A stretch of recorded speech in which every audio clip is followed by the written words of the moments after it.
Olá, leitores da Lendo Livros! Vamos conhecer um dos contos de John Griffith Chaney, mais conhecido como Jack London, um célebre autor norte-americano que teve uma vida agitada e cheia de aventuras. Um dos romances de Jack London é hoje um dos clássicos da literatura norte-americana e mundial. Guerra, de Jack London. Parte 1.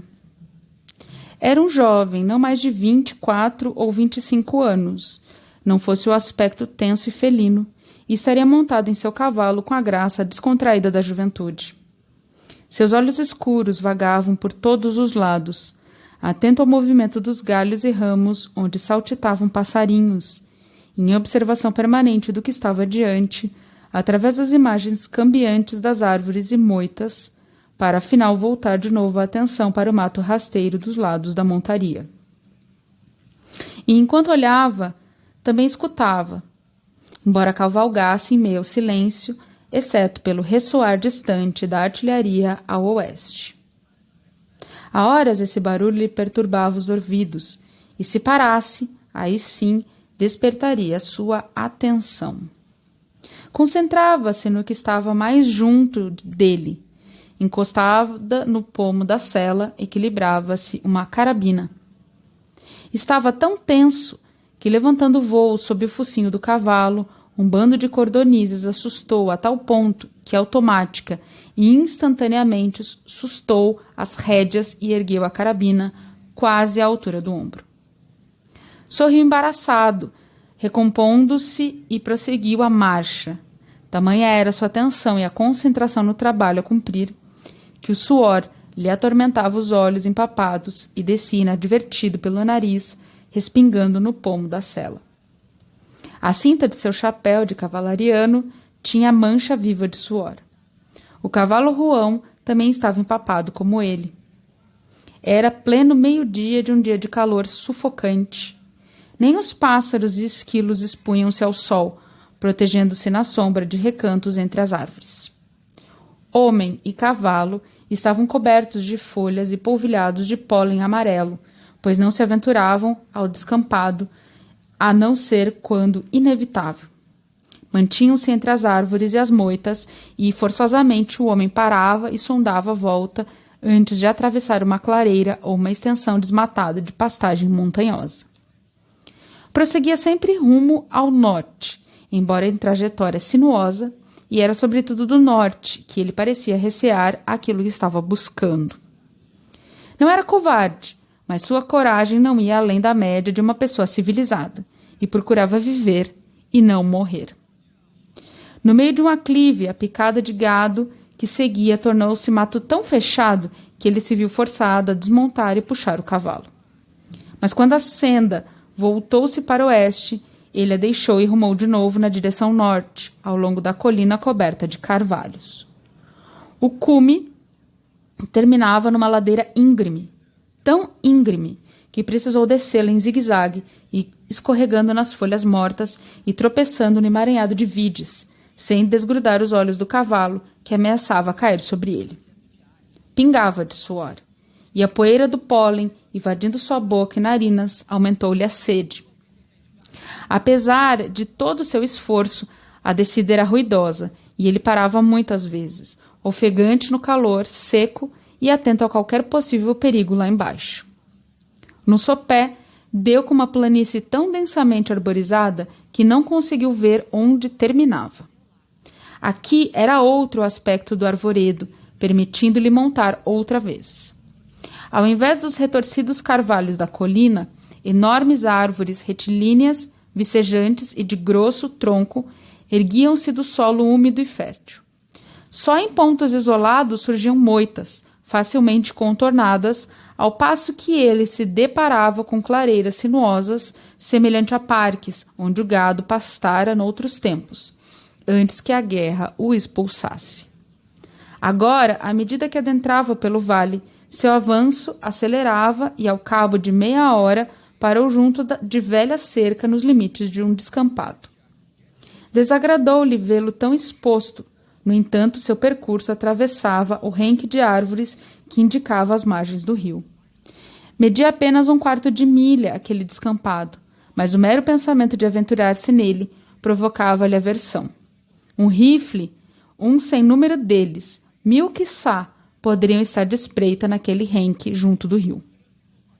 Tentou 2 vezes a travessia e 2 vezes hesitou. Estava assustado com seu isolamento. A vibração de terra que vinha do oeste sugeria a participação de milhares de combatentes. Aqui não havia nada além do silêncio e ele, e quem sabe as balas mortíferas de incontáveis emboscadas. Sua tarefa, porém, era encontrar o que ele temia encontrar. Tinha de avançar sempre, até que em algum lugar, em algum momento, encontrassem outro homem ou outros homens, do lado oposto, patrulhando da mesma forma que ele, para depois relatar, como lhe competia relatar, o que havia encontrado. Afinal, decidido, ladeou certa distância sob as árvores e fez nova sondagem. Dessa vez, no meio do descampado, distinguiu pequena casa de campo, aparentemente abandonada. A fumaça não saía em volutas de chaminé. Nenhuma ave doméstica cacarejava ou voava pelo curral. A porta da cozinha estava aberta, e ele fixou tão demoradamente o olhar na abertura escura que provocava a sensação de que a qualquer momento surgiria uma mulher do fazendeiro. Lambeu o pólen e a poeira dos lábios secos, empertigou-se de corpo e alma e saiu a galope sob o sol ardente. Nada se mexeu. Passou pela casa e alcançou o renque de árvores e arbustos à margem do rio. Um pensamento atormentava-lhe persistentemente, o impacto em seu corpo de uma bala repentina. Isso o fez sentir-se asaz, frágil e indefeso, e ele se curvou ainda mais na sela. Prendendo o cavalo ao pé de uma árvore, caminhou uns 100 metros até ao rio com largura de uns 6 metros, sem correnteza aparente, fresco e convidativo, e ele estava deveras sedento. Manteve-se, porém, sob a proteção da folhagem, olhos fixos na ramagem protetora do lado oposto. Para amenizar a espera, sentou-se descansando a carabina sobre os joelhos. Passaram-se minutos e, aos poucos, sua atenção diminuiu. Concluiu finalmente que não havia perigo. Mas, bem na hora em que se preparava para afastar a folhagem e inclinar-se sobre a água, um movimento em meio da folhagem do outro lado feriu-lhe a vista. Podia ser uma ave. De todo modo, ele esperou. Nova agitação das folhas. Em seguida, tão repentinamente que quase lhe escapou um grito, os arbustos se abriram e um rosto apareceu.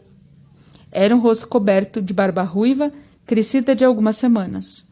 Os olhos eram azuis e bem separados, com pregas risonhas nos cantos, a despeito da expressão cansada e inquieta do rosto todo. Pôde ver isso tudo com a clareza de microscópio, pois a distância não passava de 6 metros. E viu tudo isso numa fração de tempo, enquanto erguia a carabina à altura do ombro. Ajustou a mira e sentiu que apontava para um homem que já podia dar-se por morto. Impossível errar o alvo àquela distância. Mas não atirou. Abaixou lentamente a carabina e ficou olhando. Segurando um cantil, uma mão surgiu e a barba ruiva inclinou-se para enchê-lo. Pôde ouvir o glu-glu na água. Depois o braço, o cantil e a barba ruiva desapareceram atrás da folhagem cerrada. Aguardou longo tempo e, sem saciar a sede, rastejou de volta até o cavalo, cavalgou vagarosamente através do descampado e ensolarado e penetrou no bosque do lado oposto. Parte 2. Outro dia quente e abafado. Uma casa de campo abandonada, ampla, com muitas dependências e um pomar erguia-se num descampado. Montado no cavalo ruão, carabina apoiada no pomo da sela, saiu do bosque o jovem de vivos olhos negros. Respirou aliviado ao chegar na casa.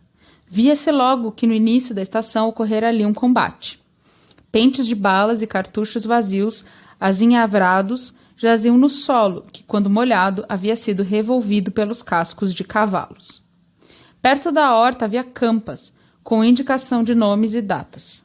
No carvalho próximo da porta da cozinha, em vestes esfarrapadas e consumidas pelo tempo, estavam pendurados 2 corpos de homens. Os rostos enrugados e desfeitos já não pareciam rostos de homens. O cavalo ruão resfolegou sob eles. Acalmando-o com carícias, o cavaleiro prendeu distante dali. Entrando na casa, encontrou um caos no interior. Pisou cartuchos vazios a transpor os aposentos a fim de espiar através das janelas. Homens tinham acampado e dormido por todo o canto, e no chão de um dos cômodos encontrou manchas inconfundíveis nos lugares onde os feridos haviam sido estendidos. De novo, fora da casa, deu a volta com o cavalo para trás do curral e entrou no pomar. Havia uma dúzia de árvores carregadas de maçãs maduras. Encheu os bolsos, comendo enquanto as colhia. Ocorreu-lhe de repente uma ideia. Olhou para o sol e calculou o tempo para voltar ao acampamento. Tirou a camisa e amarrou as mangas em forma de sacola, a fim de enchê-la de maçãs. Quando ia montar o cavalo empinou repetidamente as orelhas. O cavaleiro fez-se também alerta e ouviu, francamente, o bater de cascos na terra solta. Esgueirou-se para o canto do celeiro e olhou com cuidado. 12 ginetes enfileirados descontraidamente aproximando-se pelo lado oposto do descampado estavam a menos de 100 metros de distância. Vieram em direção da casa. Alguns desmontaram enquanto outros permaneceram nas celas, dando a entender que a parada seria curta. Pareciam discutir o que fazer, porque pôde ouvi-los falar acaloradamente na língua detestável do invasor estrangeiro. O tempo passava, mas a impressão era de que não chegavam a uma conclusão. Guardou a carabina na mochila, montou e guardou ansioso, equilibrando a camisa de maçãs no pomo da sela.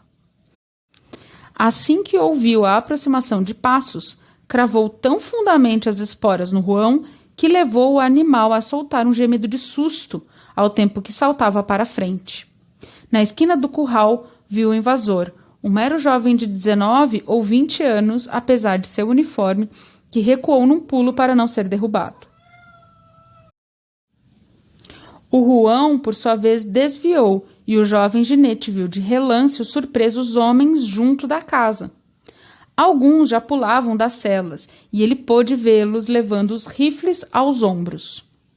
Passou à porta da cozinha e os ressequidos cadáveres que balançavam na sombra, obrigando seus inimigos a rodearem a frente da casa. Um rifle disparou e mais outro, mas ele galopava rápido, inclinado para diante, agachado na sela, uma das mãos segurando a camisa de maçãs e a outra conduzindo o cavalo. A barra superior da cerca tinha 1,5 metros de altura, mas ele conhecia seu ruão e o fez saltar em desabadalada carreira entre vários e diversos disparos. O bosque estava a cerca de 100 metros, em linha reta, e o cavalo vencia a distância a passos largos. Agora todos os homens atiravam. Os disparos eram tão seguidos que ele não mais os distinguia isolados. Nem se deu conta de que um deles lhe varou o chapéu, mas sentiu quando o outro atravessou as maçãs na sela. Assustou-se e se agachou ainda mais quando uma terceira bala, disparada rasteira, atingiu uma pedra entre as patas do cavalo e ricocheteou no ar, zunindo e zumbindo como formidável inseto. Os disparos amainaram ao se esvaziarem as câmeras de carga, até que de repente cessaram de todo. O jovem ginete estava orgulhoso, afinal saíra incólume daquela fuzilaria espantosa. Olhou para trás. Ele tinha de fato esvaziado seus carregadores, porém ver vários recarregando. Outros acorriam para trás da casa em busca de seus cavalos. Enquanto olhava, 2 já montados surgiam na esquina de casa em galope acelerado. No mesmo instante viu o homem de inconfundível barba ruiva dobrar um joelho no solo, erguer a arma e demorar-se na mira cuidadosa do distante tiro. O jovem fincou as esporas no cavalo, agachou-se quanto pôde e zigue-zagueou em sua fuga a fim de atrapalhar a pontaria do outro. O disparo não veio. A cada arremesso do cavalo, o bosque despontava mais perto. Restavam apenas 200 metros e ainda nada do tiro. Por fim, ele escutou a última coisa que jamais poderia escutar, pois estava morto antes de atingir o solo na interminável queda da cela. E os homens, olhando da casa, viram-no cair.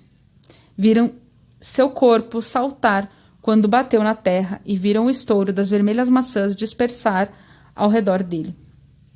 Gargalharam a inesperada erupção das maçãs e aplaudiram batendo palmas o certeiro disparo do homem de barba ruiva. Fim.